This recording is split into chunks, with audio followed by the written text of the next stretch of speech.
we're starting out on camera 3 right Yep. here.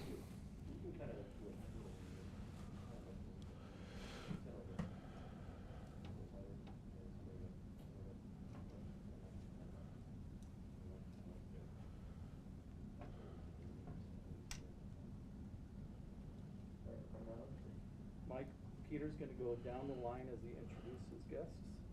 So right, we'll start with Jillian. Start from Jillian. Okay.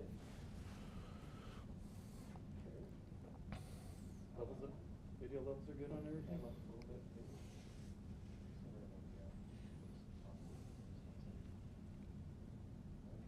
is everybody ready?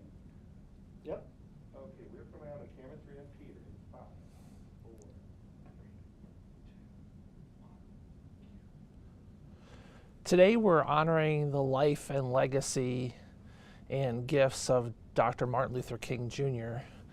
For Centura, it's a well overdue honoring and I think in some sense a historic moment for us, but again, long overdue. So we've got a great panel today, and I'll just kick it right to Jillian to introduce yourself and talk about what you do and what your mission is. Awesome.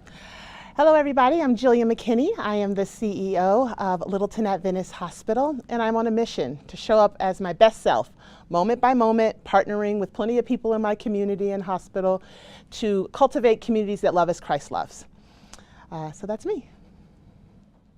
I'm Ozzie Granardo. I'm a Senior Vice President here and Chief Diversity and Inclusion Officer. My mission is to celebrate diversity and improve health equity. Greetings, my name is Derek Paul. I'm the Senior Vice President, Chief Human Resources Officer. My mission is to change the world one interaction at a time to create healing spaces for all that we encounter. So up until this weekend, I was struggling on how to facilitate this. And my father, growing up, we always attended church services at 5:30 p.m. on Saturday evening. And my dad would leave church, and he was a teacher, 3rd, 4th grade, 5th grade teacher. And he's like, I did my lessons plans during the sermon. And it was always puzzling to me. I was like, you're supposed to be listening. But on Sunday when I was attending virtual services, it came to me on what I need to be facilitating today. So my dad was probably channeling me for this discussion today. But talk about what is this day honoring Dr. King mean to you personally and professionally? Jillian, why don't you start?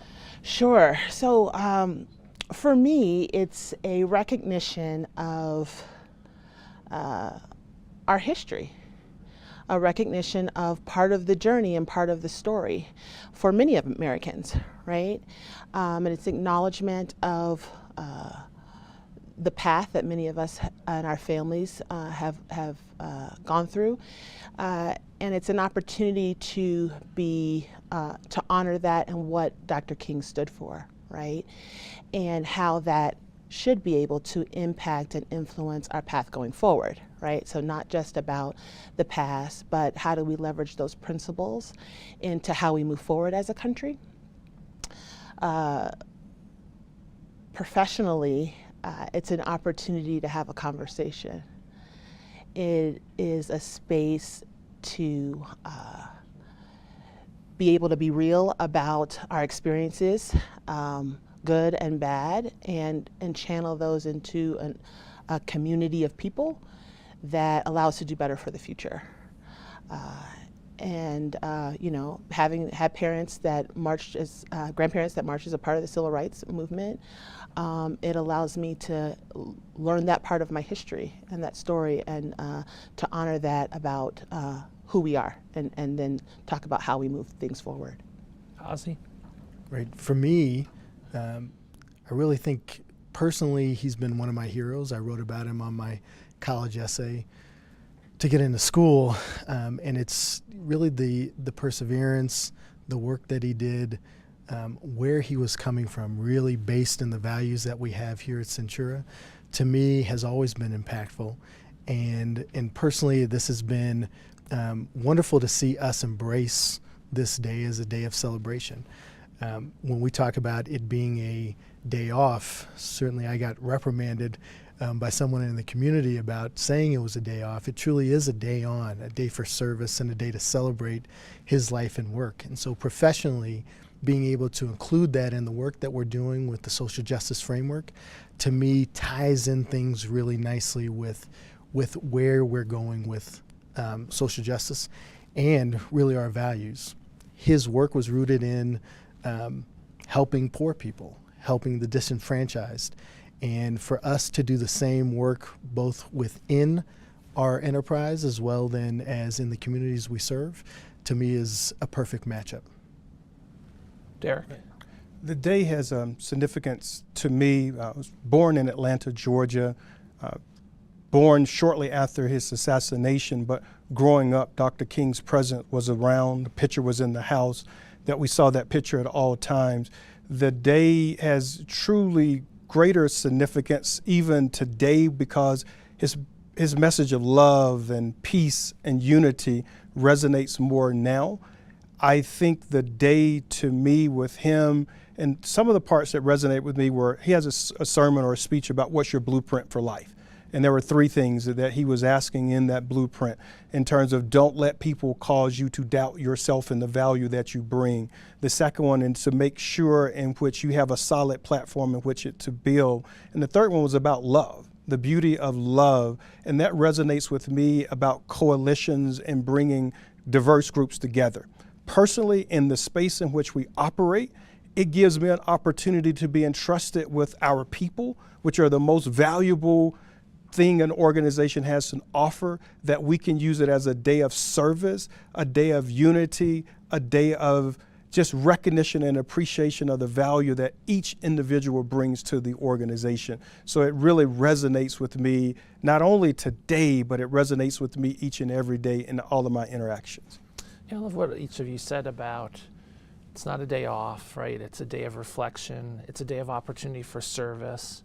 It's a day for conversations which are often uncomfortable, right? In high school, I went to an all-boys Catholic high school. In junior year, I had a brother of the Sacred Heart teach U.S. history, and we talked about the civil rights movement. And we must have watched the video, I think it was from Birmingham, of the police officers using dogs and batons, but the hoses, like blowing people down the street. And Brother Michael would always say, this happened in your country, right? But you know, we sit here today in our own Centura community where African Americans are 44% less likely to get the vaccination for COVID-19. And the Hispanic Latinx community is 22% less. So while the 60s were a long time ago, you weren't even a glimmer in your mother's eye. I was born in the late 60s, but we still have those things happening today. So I want to talk about Dr. King's messages, because we can get people can get a little narrow with his message. So I'll just open it up to the group. Ozzy alluded to this. His message was really rooted in Christianity and church teaching, right? Which is really what a lot of the messages that all of us as leaders here deliver. So talk a little bit about the roots of his message. Yeah, for me, it's with him really being a minister first, and then someone who worked in the community, and then did the work that we're more aware of. It's those roots really in Christianity that propelled him to look at and want equity, equality for everyone. And in doing so, then his message was easy to deliver because it was coming from what Jesus said: love your neighbor as you would yourself or anyone else. And so as he then did his works, then it's easy to translate that to what we do, hopefully. Serving others and putting other people first and making sure that that our mission is really ingrained in everything that we do. And so with him doing that serves as a wonderful example of where we can go with the work that we do. And having a model like that for us to celebrate on a day like MLK Junior Day is important. because we want to make sure that we continue to exemplify the words of Jesus and the work that we do as well, then, which really mirrors then the work that he's done. In that vein, I think, and consistent with the teachings of the church, I think it's really important to know that his message wasn't necessarily popular, but it was the right thing. And the commitment to, as we look at the teachings of the church and faith traditions, oftentimes it may not be the popular or the in thing, but it's really important when it's the right thing, is it ingrained as to who you are as an individual. So the ministry and the work that Dr. King, did was about love, that love can conquer all.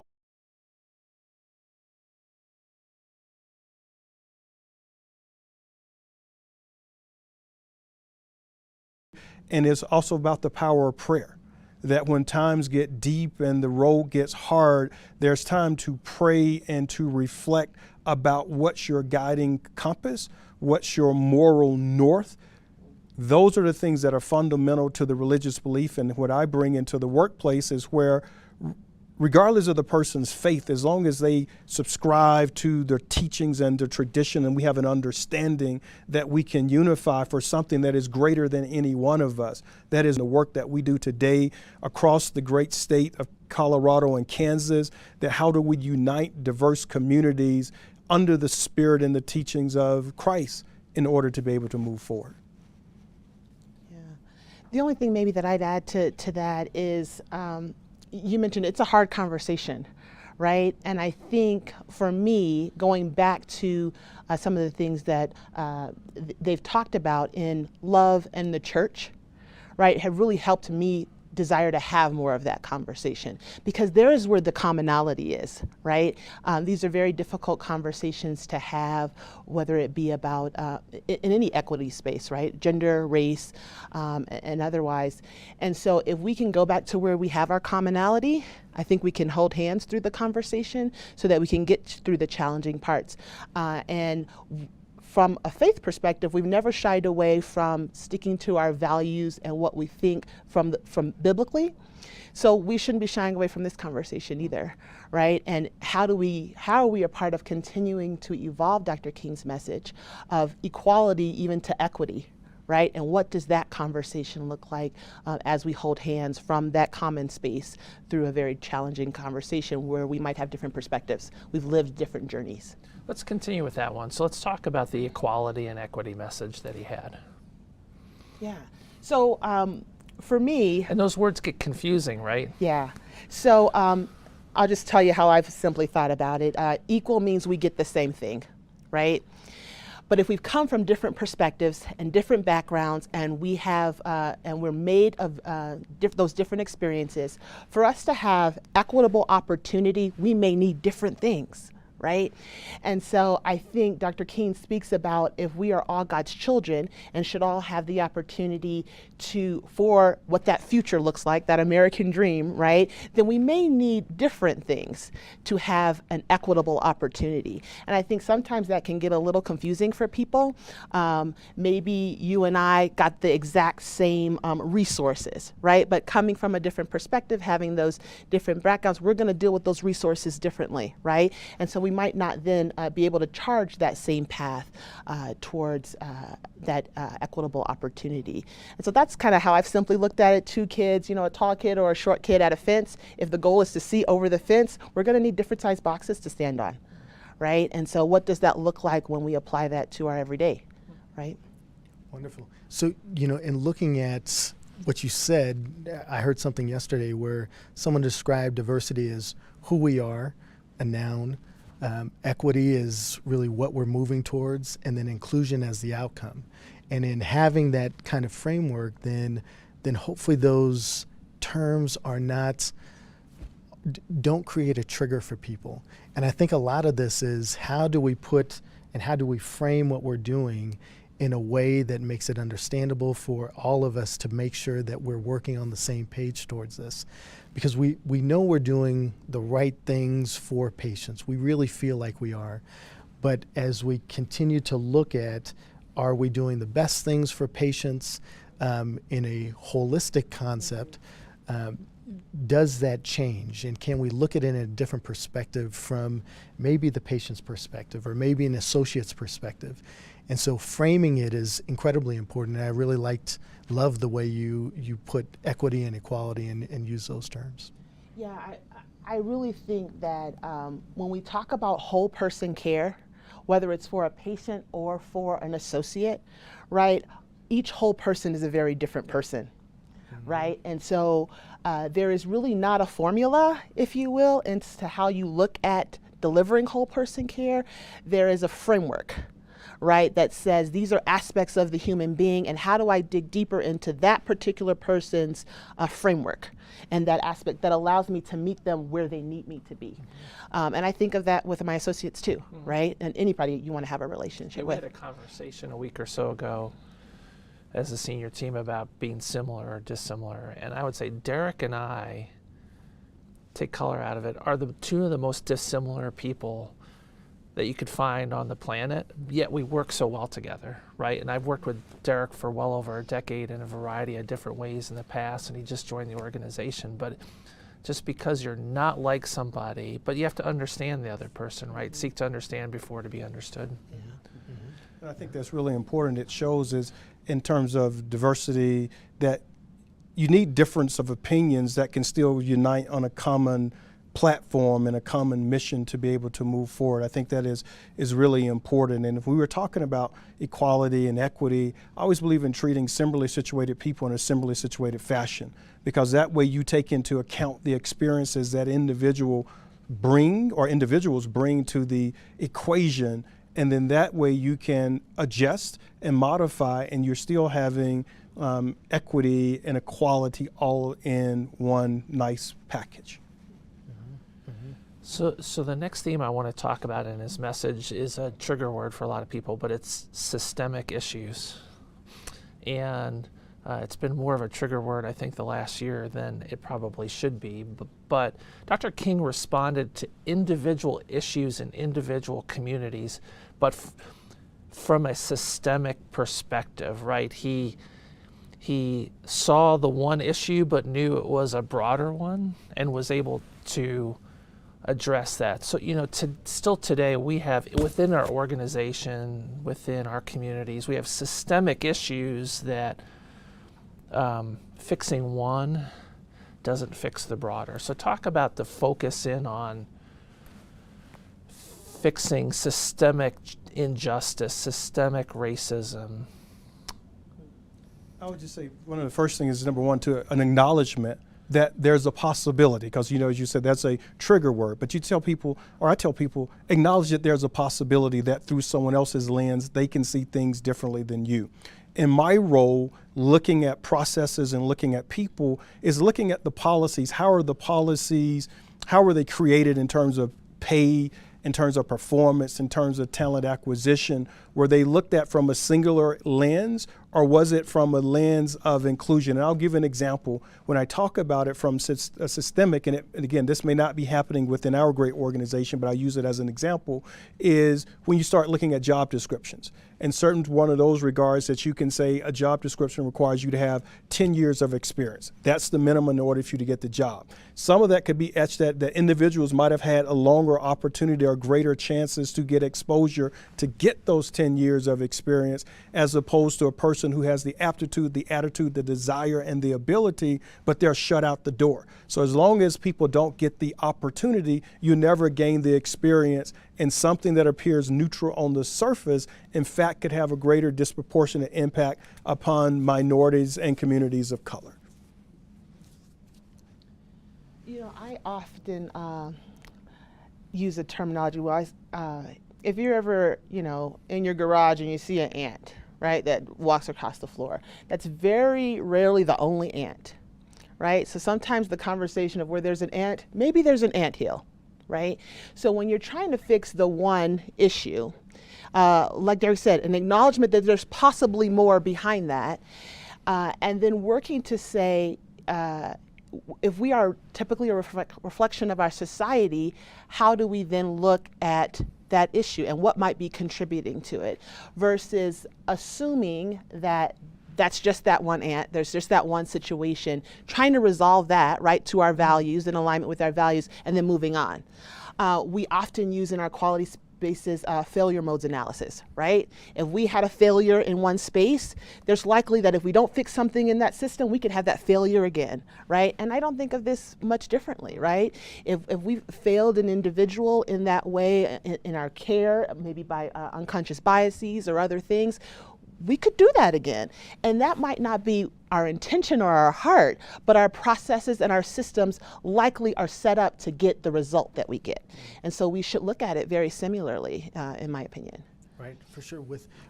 If we think that all of us may have some type of implicit bias or unconscious bias, which we know we probably do, we know everyone does, then it's hard for me to think about then all those people having some type of bias.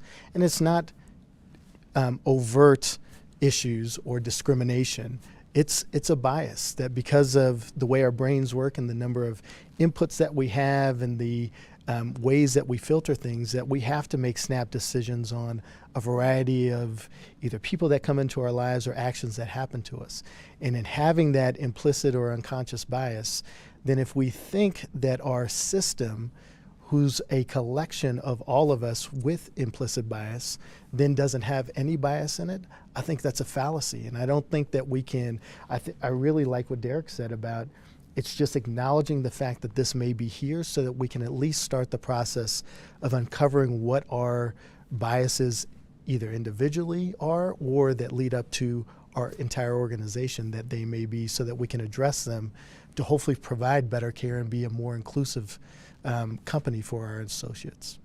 Just to follow up on that, and it just reminded me where we talk about implicit bias, Harvard has an implicit bias test. And I think it's something if individuals have not had an opportunity to take that, just to get an opportunity to an acknowledgement and an awareness. And then the question is, once you acknowledge and you're aware, they say to know better is to do better. So once you know that, how can I then make sure that my unconscious bias does not come into the forefront into my actions or interactions with others? So I think it's an important lesson for us and important too for individuals to avail themselves to. Have you done that recently? I did, which was very interesting. It was about family, about male or female, and it was about color, and it was about age, and that was really interesting. There was 3 that I did, and it was interesting. Of course, first you attack the survey, because I always say people attack the data first, and then when the data is sound, they attack the messenger, so I attacked myself. But anyway, I made it through, and I just said, okay, that's an awareness. Even though I'm in this space and I pride myself on looking at everyone, there is an inherent implicit bias for me to immediately react. So how do I put up my compass and barometer to say, okay, this is happening. How do I make sure that I don't act upon what may be coming into the mindset? Right. I took that probably a month ago. And I was like, I don't have any biases. Jeez. And so, for myself, I think I try to work on that all the time. But then to have a test help uncover that I still may have some, was again enlightening and something that it constantly tells me that I really need to continue to work on it. So his early movement came out of the church, and women were very prominent in his early movement. So, and he was he was very prominent in the women's rights movement that a lot of people don't pick up on. So talk about that message. Maybe Jillian, you're probably most qualified to start there. Want to start that, Dr. Robbie? Sure. Okay. I guess how I see Dr. King's work in that space, just like he saw there was an imbalance in race, he saw it in gender, right? And I think he came from the very same place of love and the biblical principles of each human being equal, right, in God's eyes, and being made in God's image, and saw that there was opportunity there too, right? And so I look at it as yet another example of how the starting of his work, the teachings of the church that he comes from, that platform, being very applicable in many spaces, right? And so he was willing to lend his voice to a few spaces, right? And few examples are evidence of what his message was. And so I think that I think it is just as hard of a conversation, right? But I appreciate that he used another example, if you will, of how that teaching comes to life, or how we see that in our everyday society. And issues we're still dealing with today too. Oh, right. Absolutely. 70 years later from his start of that work. Yeah. With whether or not it's race or male, female, or rich and poor, to me they're all themes that resonate. It's really trying to help those who haven't had the opportunity, or for any number of reasons have not had the same access or ability to achieve what they can based upon X, Y, or Z. So to me, I really love that those themes that he really did put action to for his whole life. So whether or not it's the male, female, the female issues, whether or not it's race or any other number of really focus areas, his work really transcended all of it. And again, it's because it was rooted in basics, really the basics of what we do for our mission.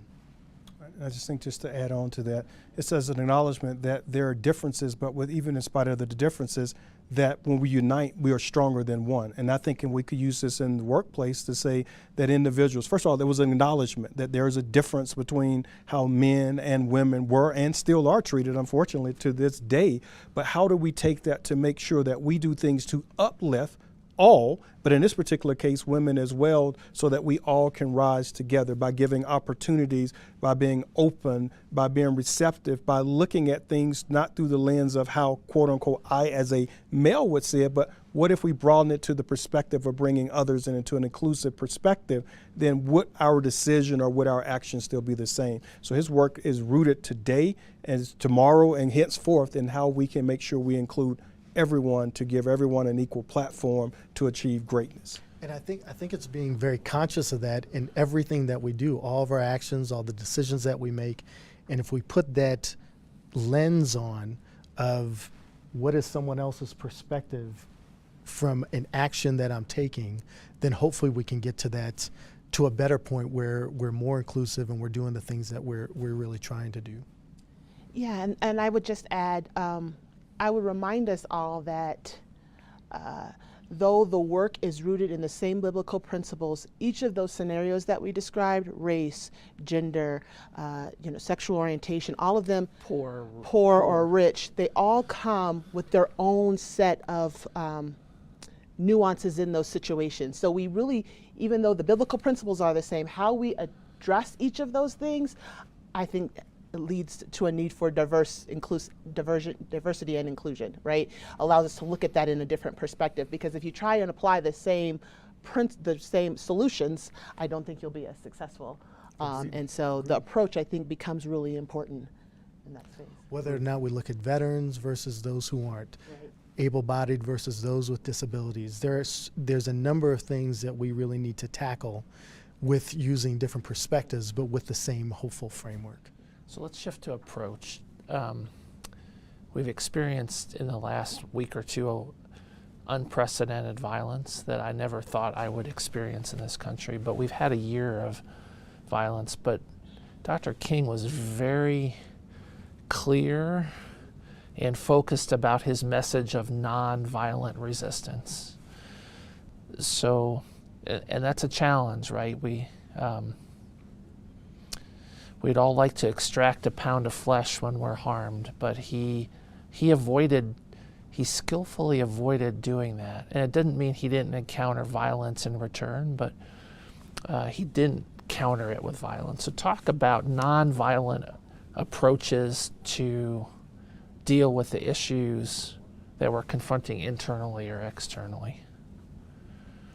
I'll just say that's one of the principles where I admire him the most, and where, again, as a military veteran, one of the things you meet force with force. So it's one of the things that I have to go through my mind is, how do you do this? But in terms of nonviolent approach, it's more about being centered on the issues, because I've learned that once you become violent, you lose focus on what it is that you're doing, and you're trying to just go forward and create opportunities for chaos. So I think the approach of it is, when we look at it, of course, you got to remove yourself out of harm's way. That's got to be first and foremost. But secondarily, to say, are there any common issues that you can deal with the individuals that you're facing? And if there are not, at a certain point, it becomes non-productive, and then you find out what other ways can we insert others into the equation to help us move the needle forward. But I'll tell you, that would be the one that I admire him the most for, when I watch those videos, how they were able to take that and not react. That's very biblical, that's very strong, that's very powerful, and very courageous for individuals. So, yeah, again, he talked about turning the other cheek. So, classic story for us in what we do, and in doing so, and then being able, with the number of triggers and the number of stressors that were placed upon him, to still have this restraint and understanding that if I do this in a nonviolent way, that hopefully my message will be better heard, better understood, and more actionable than if I were to resort to violence. And so I think it's a wonderful lesson for us as to right now what we're going through, as well then as what we do in the workplace. Turning the other cheek, trying to understand what's going on with the other person, where they're coming from, and then hopefully making some headway in the relationships that we need to have, whether or not it's between associates or with our patients. I too admire the restraint, right? Violence is never the solution, and there certainly is a distraction of your intention, of your message, of your work when you resort to violence. I also try and think about the background and history and pain of the person in the violence, right, committing the violence. And once we can get safe and move that away, not to miss the issue at hand. And the perspective that they're trying to share. I think of my kid who is 3 years old, and no one told me about terrible threes. They told me about terrible twos. Yes. And that's a lie. It's 3. Yes, it is. And sometimes his behavior, right, it strikes out. And addressing that behavior and calming that down, but let's have a conversation about where that came from and what that's about. And I think it's important to also acknowledge that there is a story in that, there is a pain in that, doesn't make it right or acceptable. But if we're really going to get to the work and continue the conversation of the work, allowing the violence to dismiss the cause is yet another error. Yeah. Right? And so I admire his restraint, because sometimes I'm not as calm with my child. I might react a little bit. But then I think about it and say, what would Dr. King do? but let's not confuse, I think people confuse nonviolence with no action, right? Because he was very clear about there's a way to protest.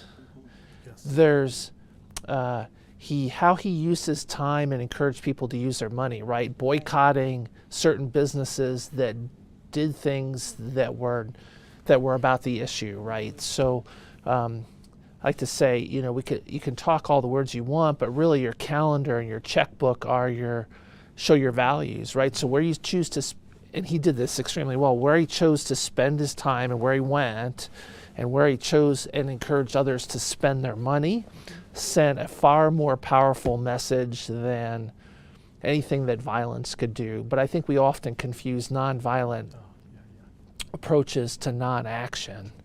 And really, I think our social justice opportunities are around nonviolent actions, right? To change things that are going And not on. allowing ourselves, when violence encounters, to not do the action. Right. Right? We Right. still have to do the action part of it. Yeah. Yeah. So we're going to do like a round robin, quick round of 3 questions to end. So talk about an uncomfortable conversation we're not having.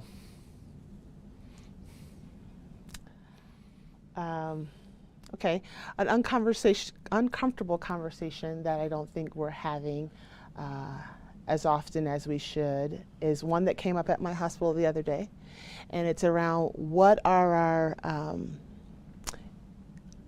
implicit biases that affect care.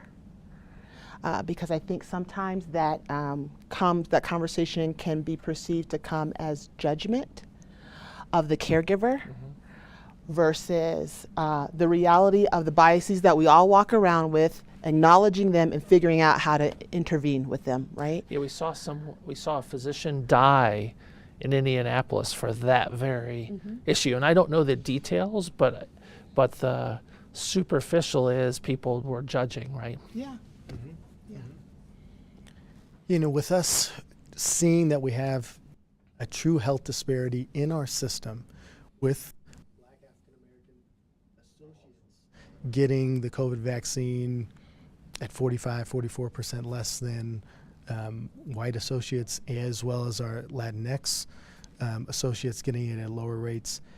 To me, it's what are we doing to truly help each other, and how can we better find what our issues are, asking the question. So the question is, to me, how can we help each other better?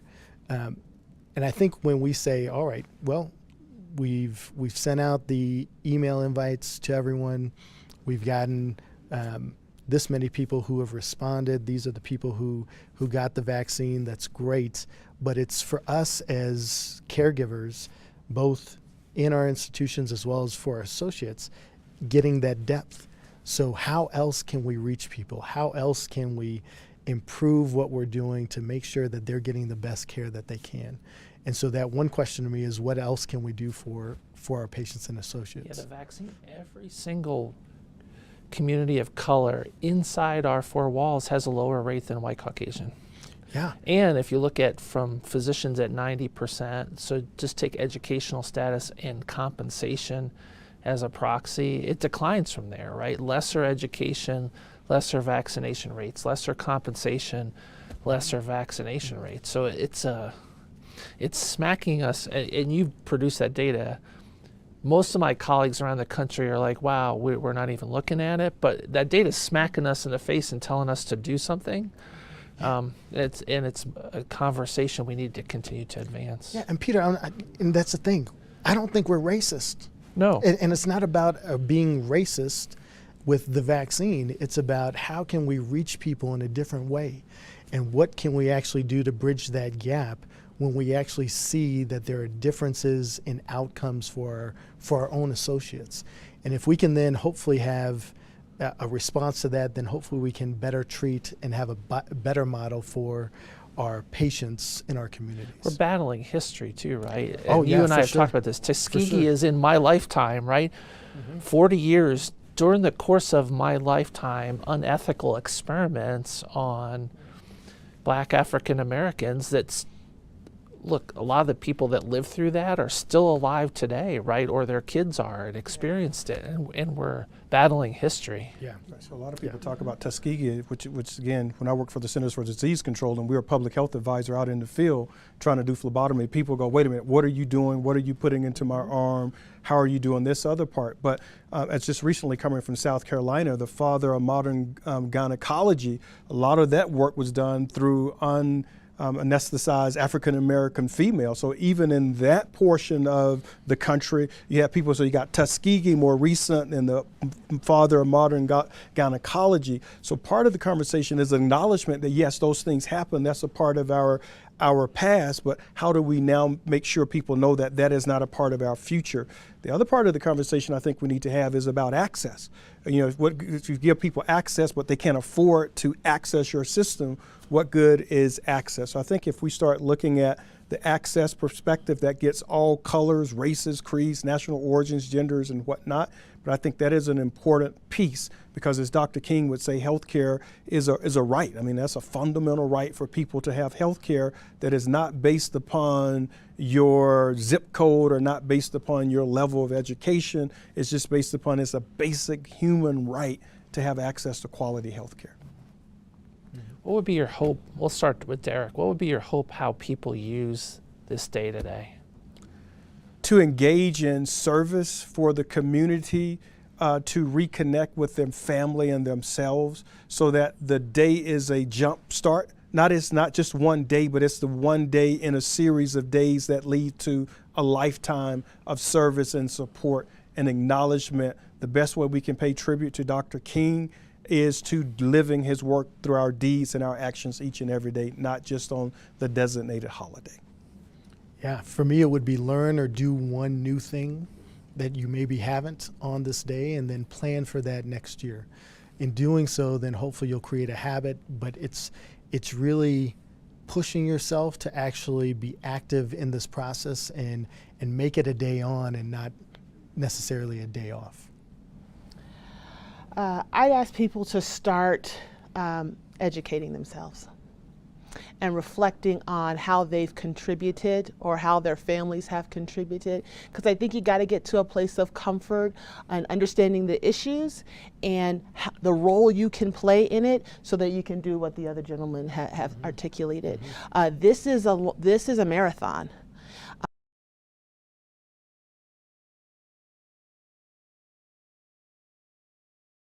Your history and others have played into that, so that you can figure out how you activate for the future.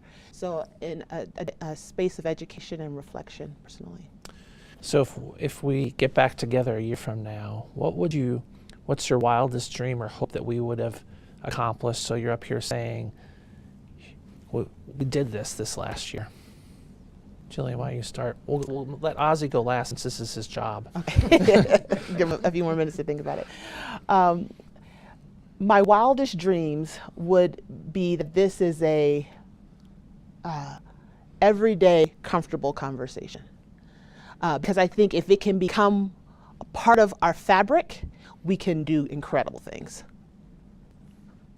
My wildest dream from the day would be if we're sitting here next year saying, wow, look at all of the communities that we brought together, all of the communities of color, non-color, people of different religions and beliefs and faith traditions, to say we're now coming together to solve healthcare disparities, to solve discrimination within the workforce, to reduce homelessness and food insecurities. That would be a great day, that through the collaboration and to the semblance of a wide constituents of individuals, that would be a great day for me. To me, I think it would be every action we take in this organization, we have a thought process or a lens on diversity, inclusion, equality, equity. If everything we did at least thought about that piece, then incrementally we would be light years ahead of where we are now. And so it would incredibly benefit not only our associates, but certainly our patients. I want to thank you for your time today. Hopefully you and caregivers. So Thank you. yeah, thanks for your time and the conversation. I hope you use this day for, in the words of my three colleagues, for reflection, service, and starting to learn how to have those uncomfortable conversations. We've got a lot to have in the organization, but we can use this day to start. And my hope over the next year is more tangible. I'd like to see our people and workforce systems and processes free of bias, implicit, explicit, and discrimination. Our pay practices free of that. Starting to work on health disparities because it's so big, but having some tangible results there.